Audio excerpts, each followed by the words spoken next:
ಈಗ ತಾನೇ ನಾನಿ ಅವರ ಹಿಟ್ 3 ಸಿನಿಮಾ ನೋಡ್ಕೊಂಡು ಬಂದಿದ್ದಾಯ್ತು. ಹಿಟ್ಟು ಫ್ರಾಂಚೈಸಿಯಲ್ಲಿ ಬಂದ 3ನೇ ಸಿನಿಮಾ ಇದು.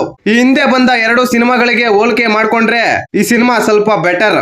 ಈ ಸಿನಿಮಾ ನೋಡಿದ ಮೇಲೆ ನನ್ಗನ್ಸಿದ್ದು ಒಂದೇ ಗುರು, ಅನಿಮಲ್ ಕಿಲ್ ಮಾರ್ಕೋ. ಈ ಸಿನಿಮಾಗಳಲ್ಲಿ ವೈಲೆನ್ಸ್ ರಕ್ತಪಾತ ಜಾಸ್ತಿನೇ ಇರುತ್ತೆ, ಆದ್ರೂ ಸಿನಿಮಾ ಬ್ಲಾಕ್ ಬಸ್ಟರ್ ಹಿಟ್ ಆಗುತ್ತೆ. ಮೇ ಬಿ ಆಡಿಯನ್ಸ್ಗೆ ಈ ರೀತಿಯ ರಕ್ತಪಾತ ಸಿನಿಮಾಗಳು ಇಷ್ಟವಾಗ್ತಿದವೇನೋ ಗೊತ್ತಿಲ್ಲ.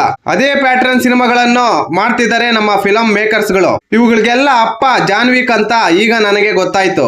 ನಾನಿ ಅಲಿಯಾಸ್ ಅರ್ಜುನ್ ಸರ್ಕಾರ್ ಮನುಷ್ಯ ರೂಪದಲ್ಲಿರುವ ಮೃಗ, ಆದ್ರೆ ಸಿನ್ಸಿಯರ್ ಪೊಲೀಸ್ ಆಫೀಸರ್. ಯಾರು ಏನೇ ಅಂದ್ಕೊಂಡ್ರು ನಾನಿರೋದು ಹಿಂಗೆ ಅನ್ನೋ ಕ್ಯಾರೆಕ್ಟರ್. ಈ ಸಿನಿಮಾ ನೋಡುವಾಗ ಈತ ಮನುಷ್ಯನ ಇಲ್ಲ ಮಾನವ ಮೃಗನ ಅಂತ ಅನ್ಸುತ್ತೆ. ಯಾಕಂದ್ರೆ ಈ ಅರ್ಜುನ್ ಸರ್ಕಾರ್ ಕ್ಯಾರೆಕ್ಟರ್ ಆ ರೀತಿ ಇರುತ್ತೆ. ಈ ಸಿನಿಮಾದಲ್ಲಿ ವಿಲನ್ ಗಳು ಮಾಡುವ ವೈಲೆನ್ಸ್ ಗಿಂತ ಹೀರೋ ಮಾಡುವ ವೈಲೆನ್ಸೇ ತುಂಬಾ ಭಯಂಕರವಾಗಿರುತ್ತೆ. ಒಂದು ಕಡೆ ಇನ್ವೆಸ್ಟಿಗೇಷನ್ ಮಾಡ್ತಾ ಇರ್ತಾನೆ, ಇನ್ನೊಂದು ಕಡೆ ಯಾರಿಗೂ ಗೊತ್ತಾಗದಂತೆ ಕ್ರೂರವಾಗಿ ಕೊಲೆಗಳು ಮಾಡಿ ವಿಡಿಯೋಗಳನ್ನು ತೆಗಿತಾ ಇರ್ತಾನೆ.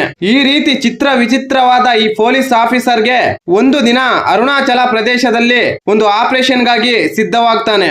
ಅರ್ಜುನ್ ಸರ್ಕಾರ್ ಯಾಕೆ ಕೊಲೆಗಳನ್ನು ಮಾಡ್ತಾನೆ, ಕಾಶ್ಮೀರದಲ್ಲಿ ಅವನು ಯಾವ ರೀತಿಯ ಆಪರೇಷನ್ ಗಳನ್ನು ಕೈಗೊಳ್ಳುತ್ತಾನೆ, ಈ ಸಿಟಿಕೆ ಡಾರ್ಕ್ ವೆಬ್ ಗುರಿ ಏನು, ಇಷ್ಟಕ್ಕೂ ಅರ್ಜುನ್ ಸರ್ಕಾರ್ ಯಾಕೆ ಈ ಸಿಟಿಕೆ ಗ್ಯಾಂಗ್ ನೊಂದಿಗೆ ಕೈ ಜೋಡಿಸ್ತಾನೆ, ಆಮೇಲೆ ಏನಾಗುತ್ತೆ ಅಂತ ಈ ಸಿನಿಮಾ ನೋಡಿದ್ರೆ ಗೊತ್ತಾಗುತ್ತೆ. ಇನ್ನು ಸಿನಿಮಾ ಹೇಗಿದೆ ಅಂದ್ರೆ ನಾನಿ ಅವರ ಆಕ್ಟಿಂಗ್, ಸ್ವಾಗ್, ಹೀರೋಯಿಸಂ ಎಲ್ಲ ಪರ್ಫೆಕ್ಟ್ ಆಗಿ ಸಿಂಕ್ ಆಗಿದೆ ಈ ಸಿನಿಮಾದಲ್ಲಿ. ಅದರ ಜೊತೆಗೆ ಶ್ರೀನಿಧಿ ಅಕ್ಕ ಮತ್ತು ನಾನಿ ಅಣ್ಣನ ರೊಮ್ಯಾನ್ಸ್ ಕೂಡ ಇರುತ್ತೆ.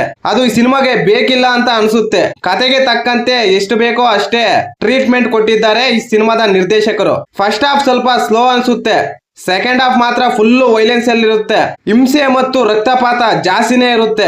ಇಷ್ಟೊಂದು ಓವರ್ ಬಿಲ್ಡ್ ಅಪ್ ಬೇಕಿಲ್ಲ ಅಂತ ಅನ್ಸುತ್ತೆ. ಎಂಟೈರ್ ಸಿನಿಮಾ ನಾನಿ ಮೇಲೆ ನಿಂತಿರುತ್ತೆ, ಒನ್ ಮ್ಯಾನ್ ಆರ್ಮಿ ಅಂತಾನೆ ಹೇಳ್ಬೋದು. ಟೆಕ್ನಿಕಲಿ ಸಿನಿಮಾ ಚೆನ್ನಾಗಿದೆ, ಒಂದ್ಸಲ ನೋಡ್ಬೋದು. ಈ ಮಾಹಿತಿ ನಿಮಗೆ ಇಷ್ಟವಾಗಿದ್ದರೆ ಶಿವರಾಜ್ ಇನ್ಫೋ ಯೂಟ್ಯೂಬ್ ಚಾನಲ್ಗೆ ಸಬ್ಸ್ಕ್ರೈಬ್ ಮಾಡಿ, ಸಪೋರ್ಟ್ ಮಾಡಿ. Thank you for watching. ಧನ್ಯವಾದಗಳು.